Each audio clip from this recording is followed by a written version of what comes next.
News చూస్తున్నాం. ఎన్నికల సమీపిస్తున్న తరుణంలో బీఆర్ఎస్ కు వరుస షాకులు తగులుతున్నాయి. తాజాగా భద్రాచలం ఎమ్మెల్యే తెల్లం వెంకట్రావు కాంగ్రెస్ లో చేరారు. సీఎం రేవంత్ రెడ్డి సమక్షంలో వెంకట్రావు హస్తం గూటికి చేరారు. వెంకట్రావును మంత్రి పొంగులేటి సాదరంగా పార్టీలోకి ఆహ్వానించారు. ఎమ్మెల్యేతో పాటు కాంగ్రెస్ లో పలువురు బీఆర్ఎస్ నేతలు చేరారు.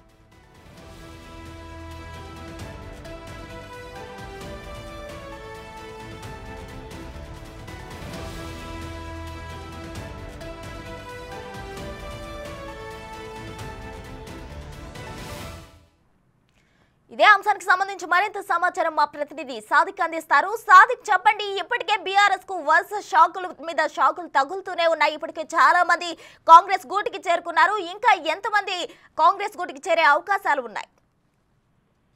ప్రస్తుతం భద్రాచలం ఎమ్మెల్యే డాక్టర్ తెల్లం వెంకట్రావు కొద్దిసేపటి క్రితమే కాంగ్రెస్ పార్టీలో చేరడం జరిగింది. ఆయనకు పార్టీ కండువా కప్పి పార్టీలోకి ఆహ్వానించారు మంత్రి పొంగులేటి శ్రీనివాసరెడ్డి.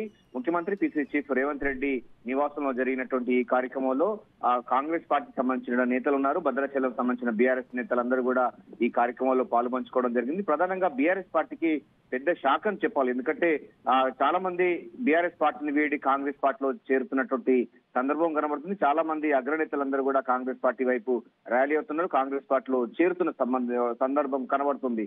బీఆర్ఎస్ పార్టీ తీవ్ర రాజకీయ సంక్షోభంలో కూరుకుపోతుంది. బీఆర్ఎస్ పార్టీ ముఖ్యమంత్రి పిసిసి చీఫ్ రేవంత్ రెడ్డి చెప్పినట్టుగా పార్లమెంటు ఎన్నికల కంటే ముందుగానే ఇది కనుమరుగయ్యే అవకాశం ఉన్నట్టుగా స్పష్టంగా అర్థమవుతుంది. ఈ నేపథ్యంలో ఒక్కొక్కరుగా బీఆర్ఎస్ పార్టీని వీడి బీఆర్ఎస్ పార్టీలో ఇక రాజకీయ మనుగడ లేదని నిర్ధారించుకున్న తర్వాత నేతలైతే అందరూ కాంగ్రెస్ పార్టీలో చేరుతున్న సందర్భం ఉంది. వాస్తవంగా తెల్లం వెంకట్రావు భద్రాచలం ఎమ్మెల్యే తొలి దశలోనే, అంటే కాంగ్రెస్ ప్రభుత్వం ఏర్పడిన తర్వాత వెంటనే మొదటిసారిగానే ముఖ్యమంత్రి రేవంత్ రెడ్డి కలవడం, తాను పార్టీలో మారతానని కూడా ఆయన స్పష్టం చేయడం అన్నది జరిగింది. అయితే కొద్ది రోజులు వేచి చూడాలని ఆ పార్టీ చెప్పింది. ఆ తర్వాత నిన్న కూడా జనజాతర సభ సుక్కుగూడ జరిగిన జనజాతర సభకు కూడా హాజరయ్యారు తెల్లం వెంకట్రావు. అక్కడ పార్టీ నాయకులు కార్యకర్తలతో మాట్లాడడం జరిగింది. నిన్న జైనింగ్స్ ఉంటుందని అందరూ అనుకున్నాడు, కానీ నిన్న సీరియస్ గా మేనిఫెస్టో విడుదల కార్యక్రమం ఉన్న నేపథ్యంలో జైనింగ్స్ ఉండద్దని కూడా చెప్పడంతో ఈ రోజు మార్నింగ్ భద్రాచలం బీఆర్ఎస్ ఎమ్మెల్యే పార్టీని వీడి కాంగ్రెస్ పార్టీలోకి రావడం జరిగింది. కాంగ్రెస్ పార్టీ తీర్థం పుచ్చుకోవడం జరిగింది. ఆయనకు పార్టీ కండువా కప్పి మంత్రి పొంగులేటి శ్రీనివాసరెడ్డి సాధారణంగా పార్టీలోకి ఆహ్వానించడం జరిగింది. ఈయనతో పాటుగా మరో 25 మంది కూడా బీఆర్ఎస్ పార్టీ ఎమ్మెల్యేలు పార్టీని వీడి కాంగ్రెస్ పార్టీలో చేరడానికి ఆస్కారం ఉందని కూడా ఇప్పటికే మంత్రి ఉత్తమ్ కుమార్ రెడ్డి స్పష్టం చేసిన ధర్మలా ఎవరెవరు ఉంటారో దానిపైన కూడా రాజకీయ వర్గాల్లో తీవ్ర చర్చ కొనసాగుతుండగా బీఆర్ఎస్ వర్గాల్లో తీవ్ర గుబులు పుట్టిస్తుందని చెప్పవచ్చు. కేసీఆర్ కు ఈ పెద్ద షాక్ అని చెప్పవచ్చు. కాంగ్రెస్ పార్టీ మాత్రం చాలా హవా కొనసాగుతుంది.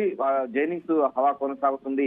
రోజువారీగా జైనింగ్స్ అన్నది వేలాది మంది బీఆర్ఎస్ పార్టీని వీడి బీజేపీ పార్టీని వీడి కాంగ్రెస్ పార్టీ వైపు వస్తున్నారు. కాంగ్రెస్ పార్టీ కూడా 17 లోక్సభ స్థానాలకు గాను 15 స్థానాలు గెలుచుకునే లక్ష్యంగా తన వ్యూహాత్మకంగా ముందుకు పోతుంది. అందులో భాగంగానే ఈ యొక్క జైనింగ్స్ ఉన్నాయని కూడా గాంధీ భవన్ వర్గాలు అయితే చెప్తున్నాయి. ప్రస్తుతం right, thank you Sadiq, thank you for the updates.